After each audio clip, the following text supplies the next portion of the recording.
All right, I think we can get started. So, ladies and gentlemen, welcome to the first session, morning session. So, in this session, we'll have only one talk. Well, it is my great pleasure to have with us Yong Lin from YMSC, Tsinghua University. And today he will talk to us about connection Laplacian on discrete tori with converging properties. So, let's welcome him. So first, I want to thank the organizer who invited me to give talk in the ICBS. So it seems like it's the third time I talk in the ICBS, maybe not next year. So this is a joint work with my two PhD students, Wang Si and Zhang Haohan. So this topic was introduced by my colleague Luis Tickins a couple years ago. uh, I will speak these four parts. First, give some notation and some definition of in this talk, and in the second and the third part, we will compute the eigen functions and the eigen vector of the connection Laplacian on discrete on real tori and discrete tories. The last part we will talk about a little bit about the proof of this result.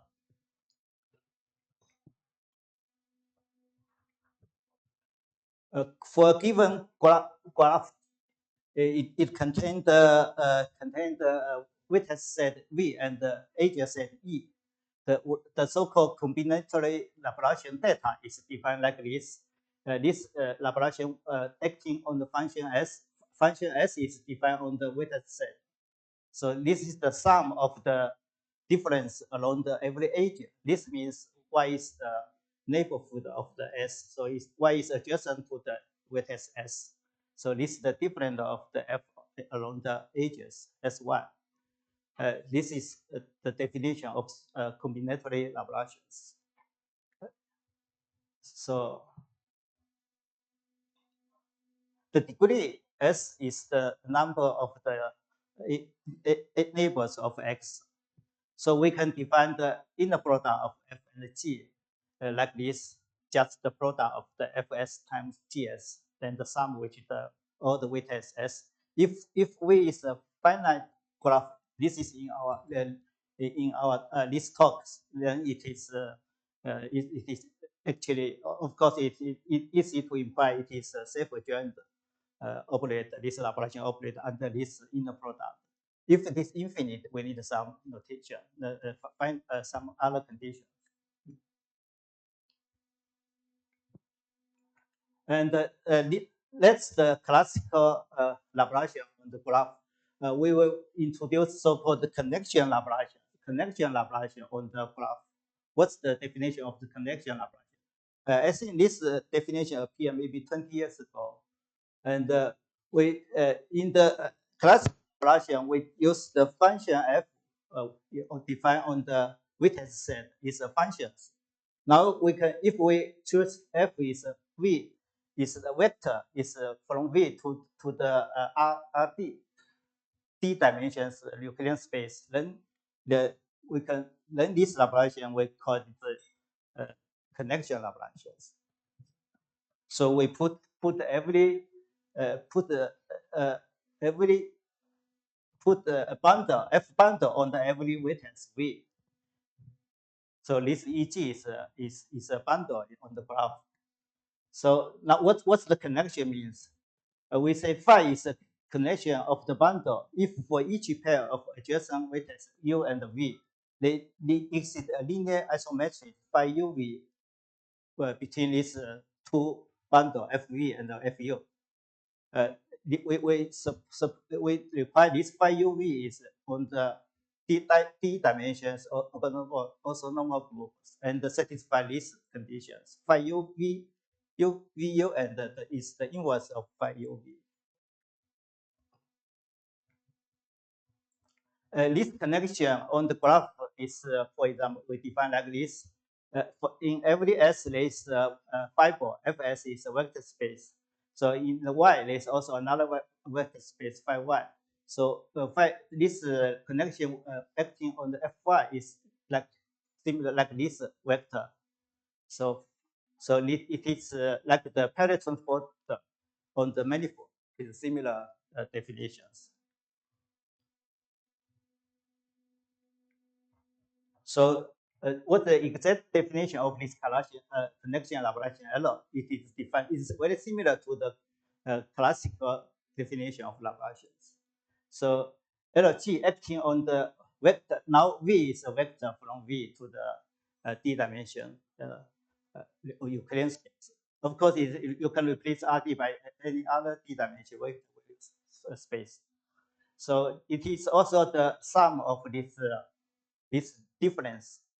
Now US and UY is a vector, phi SY is a matrix. So this the sum is the sum of the matrix along the edges. So we still can define the inner product between two vector fields on the graph, defined like this. This US U2 are two vectors, so there is inner product between them. So let we sum for all the S, we get this. This you can easily check. This is here inner product between these two vectors.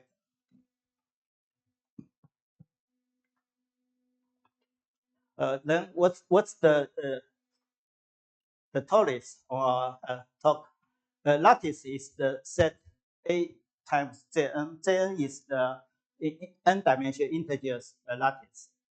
So A is a matrix belong to GLNR. So a real torus we call it RTN can be expressed is the Rn modulus AJN. So this is like this the parallelogram here. This is the real torus. And what's the discrete torus? Discrete torus is still graph. We denote it by DTN. This is Jn modulus mod this AJN, where A is here is in this linear group. But now we require A is integer matrix. So the entry of the A are all integers in this case. This is the example. We chose n equal to 2, 2 dimensions J2, and A is this matrix, this integer matrix. So the number of the agent, the weights of this graph is equal to the absolute value of this determined A. So in this case, it's 13. So inside this paragraph is there are 9, there are 12 in weights. It's 12 weights. Then plus this corner weights are 4. They are the same weights under these modules. So there are 13 weights in this graph, in this torus. Yeah. And we want to compute the vector this torus. So we need to introduce so-called dual lattice. For a lattice gamma equal to AJN, the dual lattice is defined like this. The dual lattice we denote by gamma star. It is all the S, if S inner product which any gamma, any gamma 1, then it is integer. If it is integer, then we say this S is belong to this gamma star.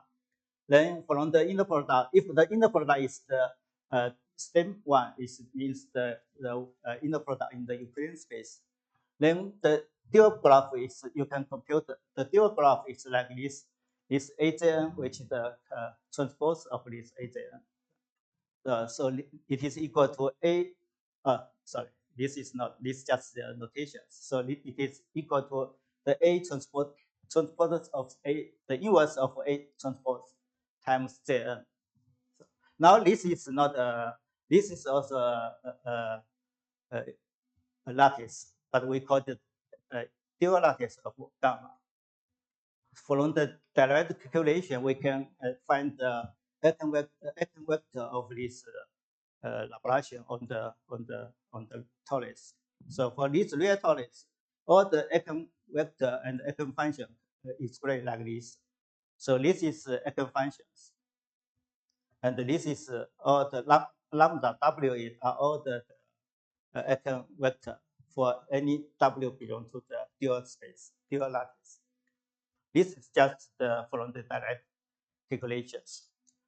Because in the in the classical Laplacian, this Laplacian is just some certain derivative of functions.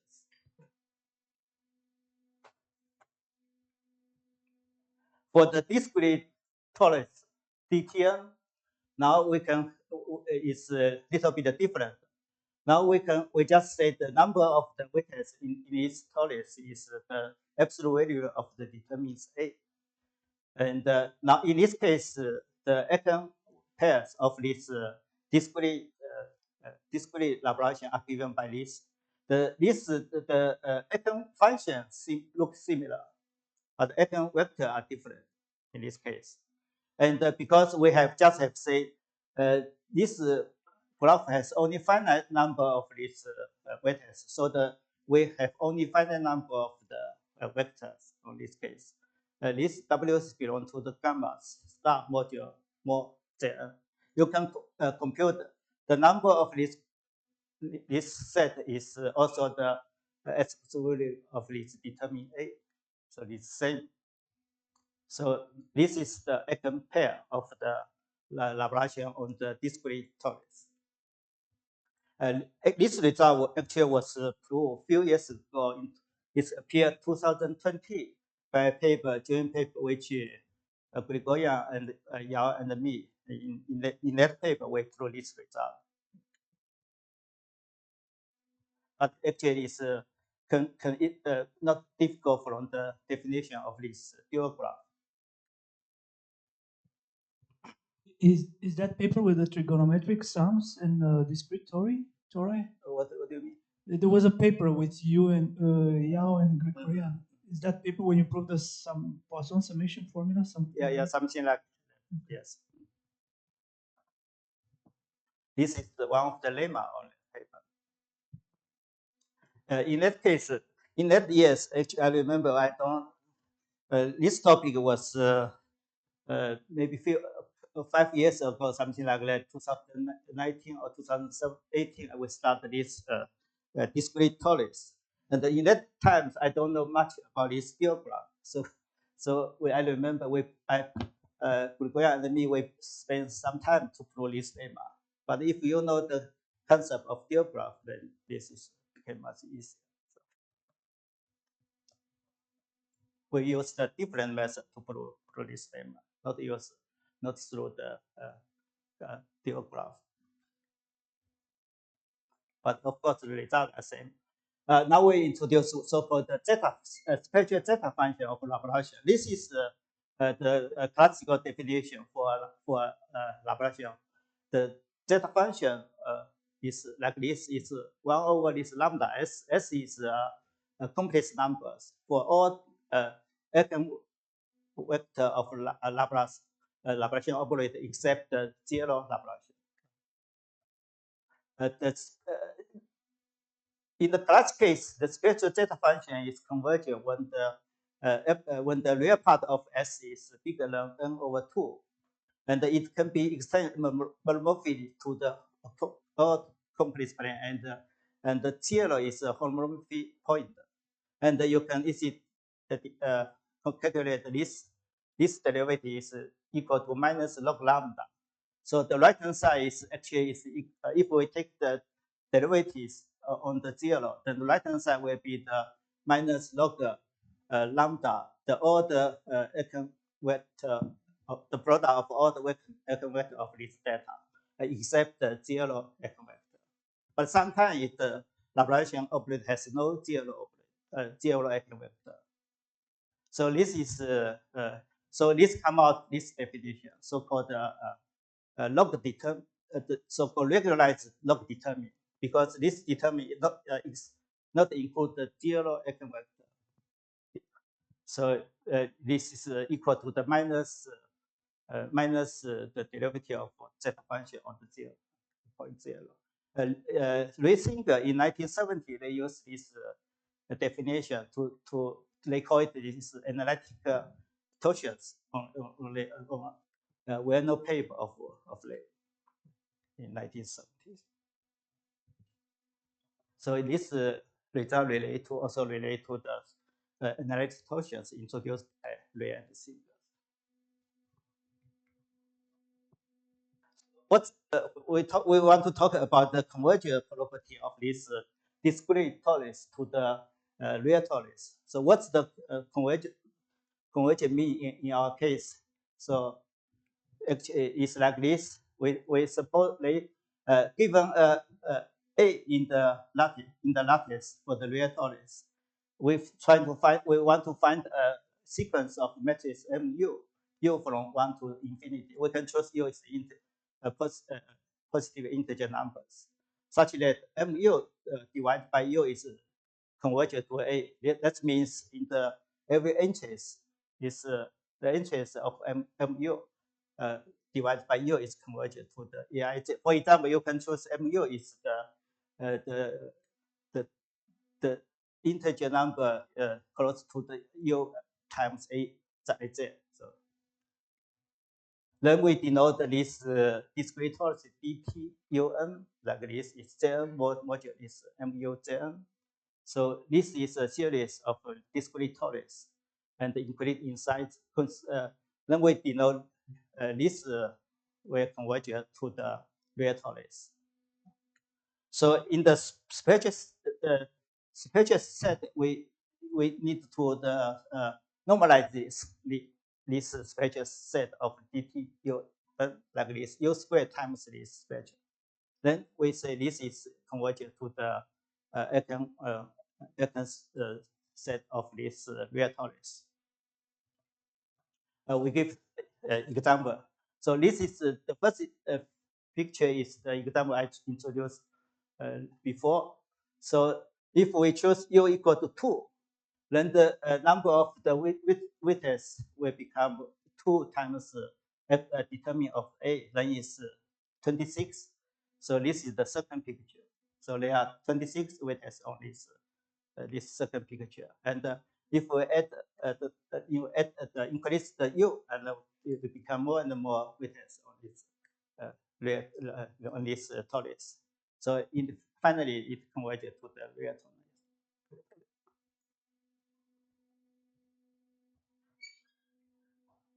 So this is the main literature in our paper. So consider convergence discrete torus families. This family turn to the real torus. The scale eigenvalue set u squared times the spatials will converge to the spatial set of this. This is connection Laplacian. This is the eigenvalue set of real torus. So furthermore, we can find a convergent formula for the log determinants. The log determinant is discrete torus equal to this number, plus this is the third term in the right hand side is the log determinant of this connection Laplacian of real torus. So these are the they are constant numbers.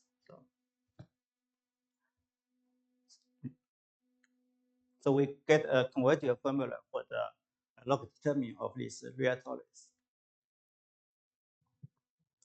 So later I will we will think about how to get this formula. I have a question. Who is I? Can you go back? Who is I0 of? This Yeah, number, yeah. this number. Yeah, but what is I0 there inside? Is when n is 0? This guy, this is first Bessel function. Bessel. I will introduce later. Bessel functions.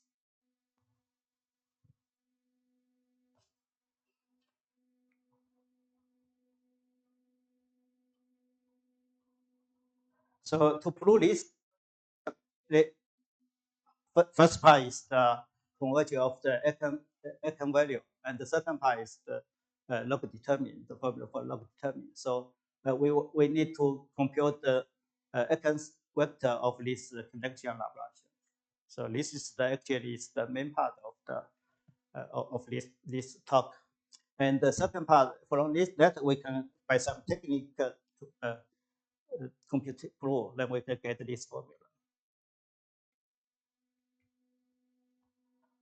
Now we talk about this vector bundle on the manifold. This is just the classical concept. So maybe So for the Riemann manifold is the real torus. So we consider so-called d-dimension vector bundle on this manifold, equipped with some smooth post-definite quadratic form HSF, saving as a metric for each fiber Fs.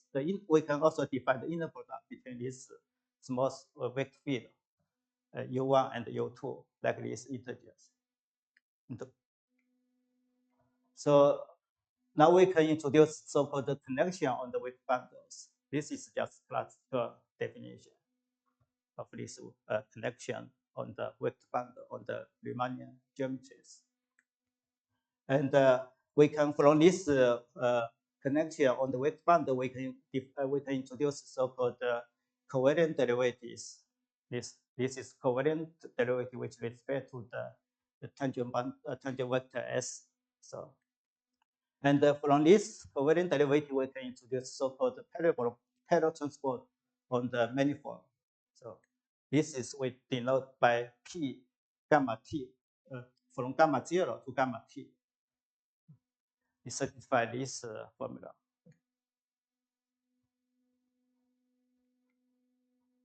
We require this connection satisfied is first assumption is it is a flat, means the parallel transport along any loop in the M only depend on the homotopy class of this loop. So it is equivalent to state the curvature of the connection is zero. So it is a rich flat, or it's sorry, no rich curvature here. So it's just a flat, it's a flat manifold. So the connection is unitary if it preserves the matrix on each fiber. So that means the parallel transport along any path in M is a unitary transformation with respect to the quadratic form HF. So the Levi-Civita connection is a unitary because it preserves the matrix. If the manifold is flat, we say the connection is flat, we say the manifold is flat. Uh, Later, we will always consider the flat and the unitary connection. Also, from the connection, we can define the connection Laplacian on the weak band. This is also the classical definition. Also, we can also define it by the local coordinate, this formula. So we will first we will compute the Ekans vector of this connection Laplacian on the real torus. I don't know if anyone computed it, but so we want to find the parallel orthonormal based on this real torus, but unfortunately we cannot do it on the real torus. In the locally, we can, because this US in the local neighborhood of US is contractible, then we can define this parallel orthonormal basis E0Y by this parallel transport from X on this E0S. So, but because this torus, if you transport parallel like this way and the big cycle, then it's different. So we cannot define the parallel orthonormal base on the whole all the set on all the torus. But if we consider the Calvin space of this universal Calvin space of this real torus, it is Euclidean space Rn. So in this case, Rn is a simple connected space. So we can find the parallel vector field E1 to ED over this Rn. These sections forms orthonormal base for each fiber of the full big bundle. So this means for every small vector field we bar on Rn can be decomposed into this from F1 to Fd. So each Fi is a small real functions. So this formula satisfies for all the point on the Rn. Now we define this so-called torsion matrix. on this connection setting. So given S on the on Rn, we have EIS. Now we want to find the transformation matrix between EIS and EIS plus V and EIS. So this is because this EIS plus V and the EI, they are both orthonormal bases. So the transformation the matrices are orthonormal matrices. So this matrix we call this torsion matrix. The first result we can prove this because this is flat flat space, so we can prove this torsion matrix is constant for all the S for S. So this means this torsion matrix is a constant matrix for all S. From this, then we can compute all the eigenvalue of this connection Laplacian on the real torus. This is like this. This is the same as the before on the classical Laplacians, but now W is belong to gamma star plus some extra term. This WZ2 bar is like this, where this WZK is the WJKI is the jth eigenvalue of this torsion matrix, because this is the torsion matrix is constant, not depend on the S. So they are fixed. So this is the all the eigenvector of this eigenvalue of this connection Laplacian on this real torus. So we can see this is J is from 1 to D. So there are D group of these eigenvectors. So they are similar. In every group is similar with this classical eigenvector, but in every layer plus some perturbations caused by the torsion matrix. So we use this pullback method to get this result.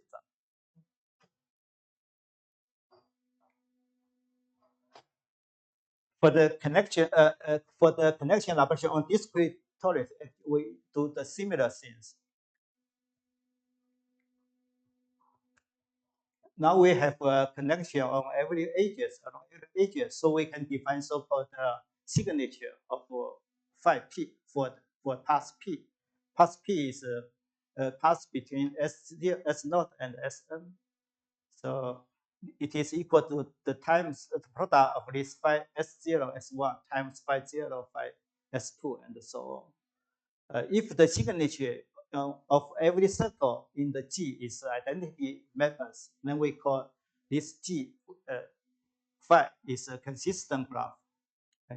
In this case, phi p can be denoted by phi 0 to phi Jn because it's independent with the choice of path from any path from S0 to Sn. So now we can somehow use this phi 0 S0 Sn to be a parallel transport from S0 to Sn.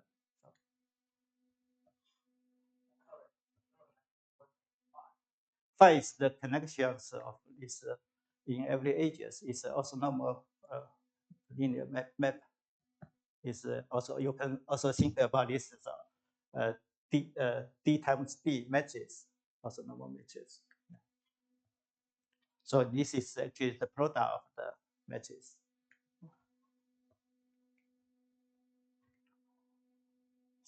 We also use the covering space of this G. So use the RD as the covering space of this graph. For any S0, we can find a vector field Vy like this, like this phi y S0 acting on the VS0. We can prove this is harmonic functions which respect to this y. It means the relative weight is 0. This proof is simple. So because this is a consistent graph. So phi y s 0 is equal to phi y z times phi z s 0 for any z in the lattice ZD. So we also have this assumption on our connection. Phi sy is equal to the inverse of phi ys. So we from the definition of this connection Laplacian.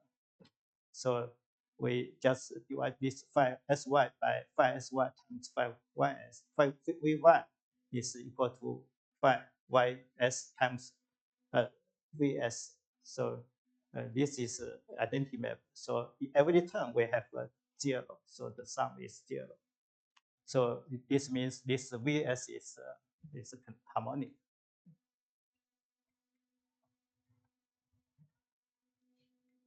And for this, for we want to find the eigenvector of this connection Laplacian on this discrete torus.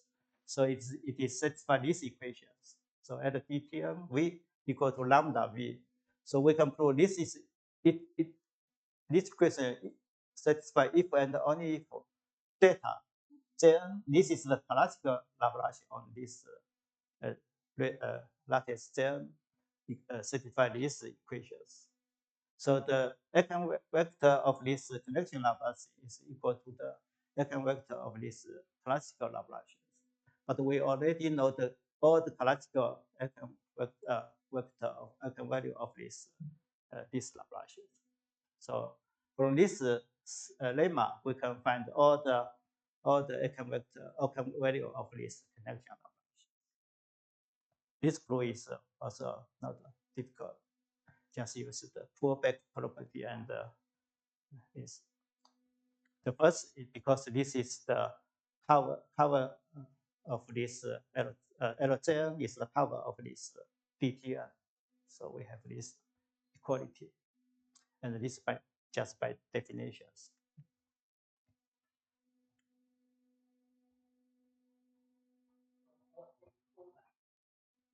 Hope it's just like just this.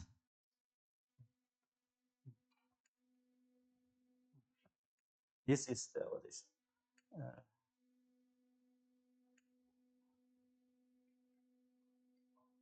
So in this case, the eigenvalues are given by this formula. This is also similar to the classical one, but we have D group of this set. But in the classic case, W is belong to the dual graph gamma stars modules then. But now is you need plus some these perturbations of the WZ tilde like this. This is the same notation as before.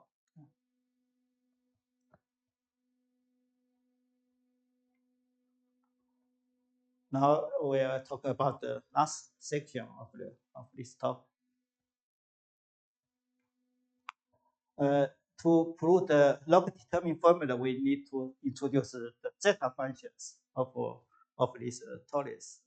So this zeta function is defined by the eigenvector of this Laplacian. Also can be defined from the heat kernel of this torus. So what heat kernel is come from the heat equations. So this is the classical heat equations. If it is on the Rn Euclidean space is well known, the heat kernel is like this. This is the classical heat kernel on the Euclidean space Rn. And for the real torus Rtn, the heat kernel is actually is equal to the sum of this S plus V for any V in the lattice gamma. This is the heat kernel on the real torus. This is the proof by just by definitions. And now we introduce so-called Bessel function. This is the first Bessel functions. It's defined. This is parameter. Parameter S is the integer or positive real numbers. In this case, it's any real number because we use absolute value of this S. And Z is real numbers. So this is the this sum. You can prove this is equal to the integral of these quantities, this integral. This is so-called first Bessel functions. And it is good to get the hit kernel in the discrete setting, use these Bessel functions. So the fundamental solution of lattice is given by the we call this KZNTS. Is you can use it. It's the product of this Bessel function around the coordinate S1 to the Sn. So times this e the power minus 2nt. So, and also this is the hit kernel on the integer lattice. So for the hit kernel on the discrete torus, this just also similar to the case on the real torus with sum of for all the v in the gamma. We get this formula for the hit kernel. And the zeta function is just the trace of this hit kernel. So the zeta function for lattice is defined like this. And we use this so-called zeta equation formula. This is some kind of Poisson summation formula. So this can be proved from the Poisson summation formula. So for lattice gamma, the following formula holds. This zeta function, zeta gamma, this sum is equal to the right-hand side, these quantities. Then now the lattice becomes the dual lattice of this gamma. And the T becomes the T inverse, like this formula. So the zeta function for the real torus is defined, I just say, is the trace of this. So this is the sum of this. And from the from this formula, from this zeta inversion formula, we get this. This is T. The last term is the 1 over T become T inverse. This is a key step on the proof. And the zeta function for the discrete torus is also the trace of this hit kernel on the discrete torus. This sum. So this you can do the similar thing. Use these zeta inversion formulas on these formulas.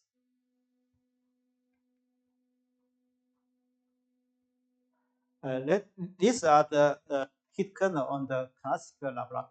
What is the hit kernel for the connection Laplacians? It's similar. Use this connection Laplacian hit equations.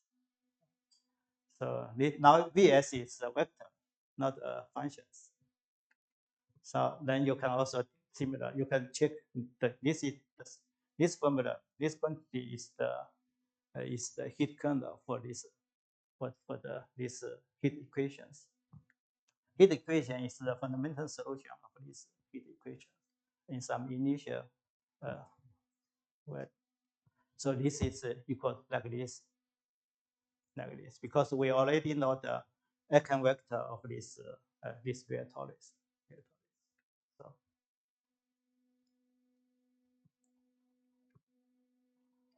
now the zeta function for the connection Laplacian on the real torus is you can calculate like this. So this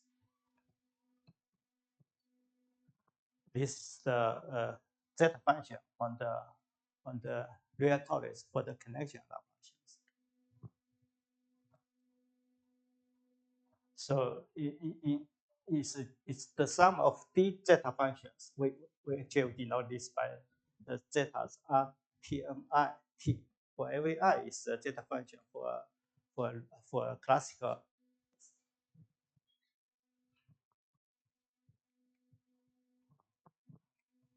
The heat equation over the discrete torus also is given by these equations.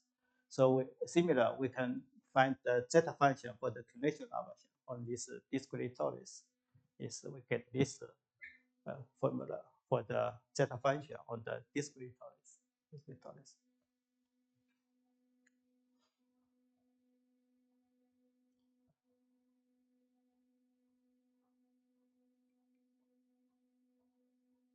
Now we repeat the definition of the convergence of this discrete torus to the continuous one, to the real torus. Is you will choose this dtun is the zn mod mnz mnzn, and m is satisfy mu divided by u is convergent to the a. And we in this case we add another assumption is lambda ku is convergent to lambda k. This is lambda k is diagonal eigenvalue matrix of the distortion matrix. For convergence, if we assume this convergence of this discrete torus to the real torus, we have this the scalar spectral set of this connection Laplacian for discrete torus convergent to the spectral set of this this real torus when u is tend to infinity. And the key technical part is to prove the convergence of these zeta functions. So we can prove the standard zeta function of the discrete torus convergent to the one on the real torus. So this convergence. The key step is this Bessel functions is convergent to the actually convergent to the heat kernel. Heat kernel. This is a heat kernel I just showed you before. So from this, and then we can similar prove. We can also prove the connection zeta function on the discrete torus also convergent to the connection zeta function on the real torus. This. And we return to the spectral zeta function of Laplacians. It's defined like this. So then the log determines stars is equal to this. Now, in the standard case, I mean, if the Laplacian operator is the classical operator, in the paper of Sinda Jorgensen, they already and the class, they already proved the convergence of this log determinants. Now we just generalize the result to the connection Laplacian.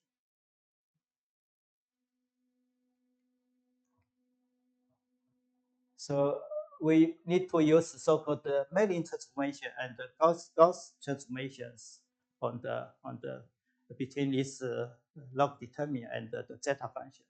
So this is the in the real torus we use this Gauss Mellin transformations in this, so we get this formula.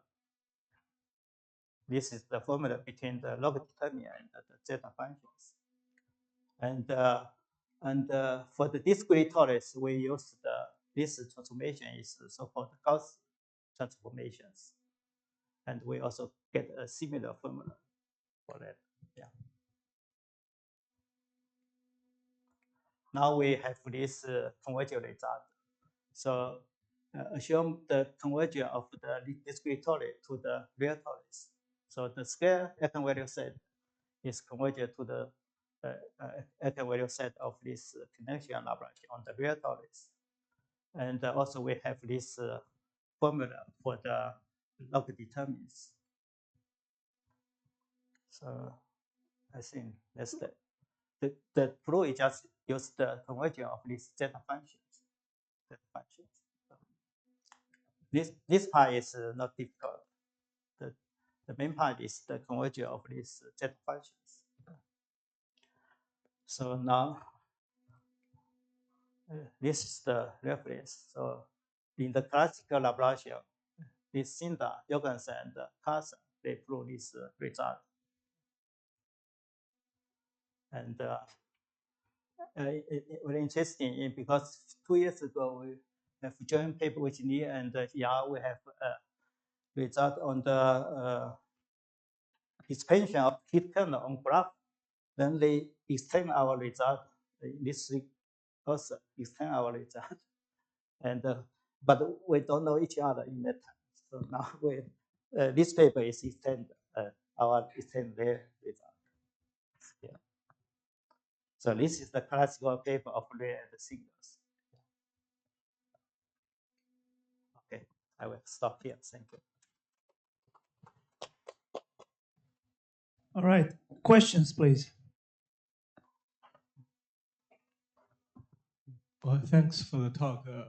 Well, of course, I think there's always question is how far can this method to be extended? Yeah, that's what I always say, because we use this pullback methods, but pullback we only we require is consistent, and also we require this is flat. So this is very hard to extend to the general graph. Maybe there's still some graph, some for example, triangle graph and triangulation of this graph, and this kind of how to say, this is uniform graph, then maybe can extend this result. Otherwise, it's maybe very hard use the same result, same technique here. How about the other direction? Say, suppose we have a compact Riemann surface, and with certain Riemann metric there, Riemann metric, maybe not a flat, not a Euclidean. And then I will split the graph. Well, maybe that's not the correct English word, but the triangulation. Triangulation. Yes. This time not triangulation, I squareation. Squareation. Yeah. Will that work? Like the eigen. In generally, yeah, it's if we can split square relations of this Riemann surface very regular, it's work. I think it's work. But it happens there's some singular point on the Riemann surface, so the square may be not so regular. I mean, the degree of this singular point may be not for example not 4 and so on.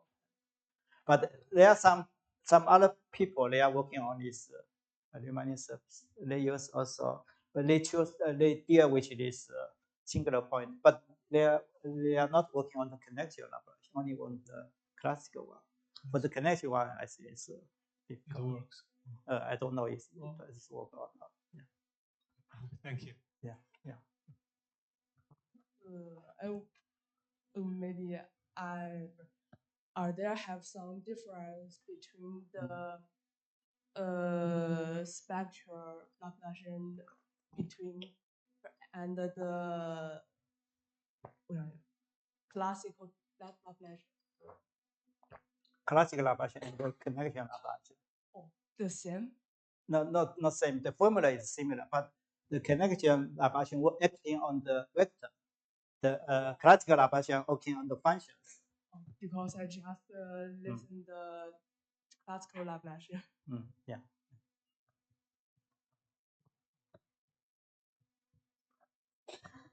Other questions, please.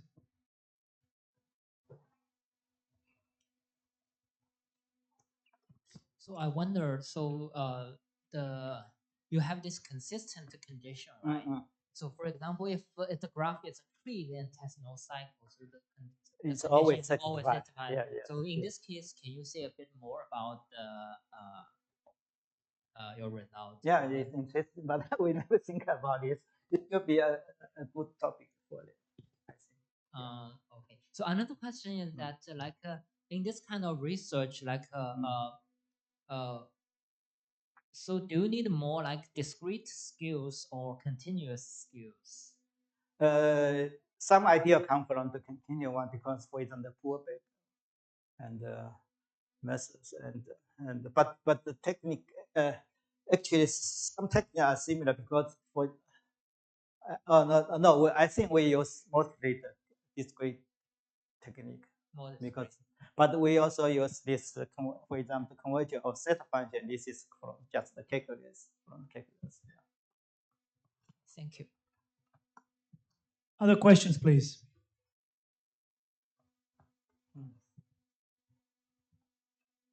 So what determines the consistence condition? There are any like a cohomology group can describe that? Like What do you mean cohomology group?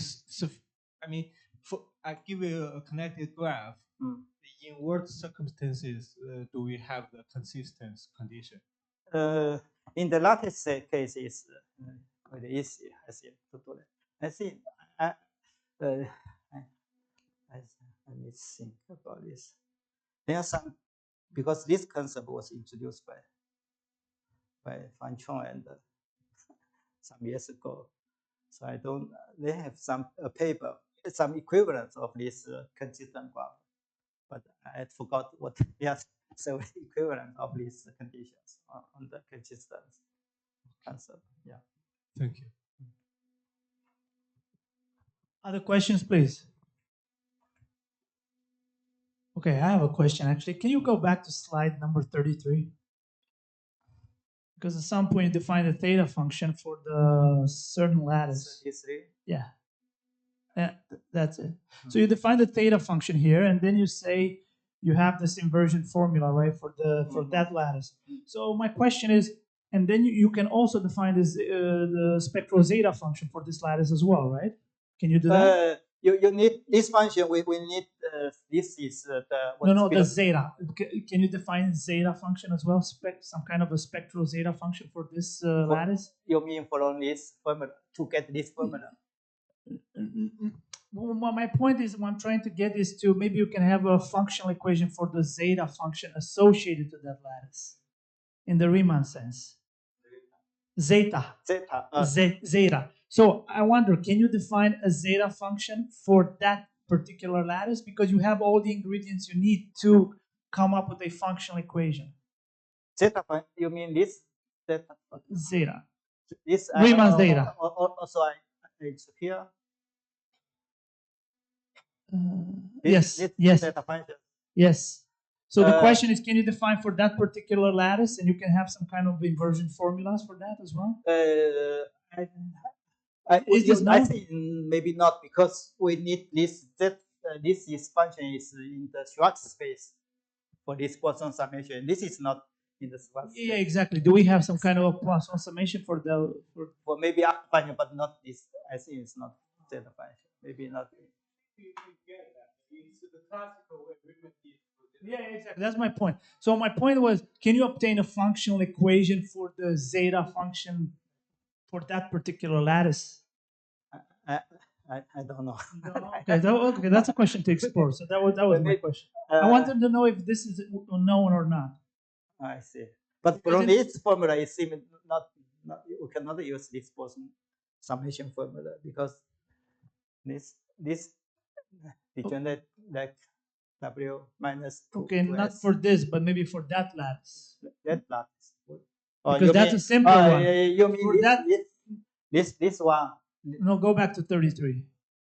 Oh, I understand. You used it in the torus. Yes, of course, because this is on the final side. It's already done this. Yeah. Oh, really? This is true. Oh, okay. Yes. So there is a functional equation for that lattice. Yeah. I didn't use it, but yeah. Okay, maybe I missed it. All right.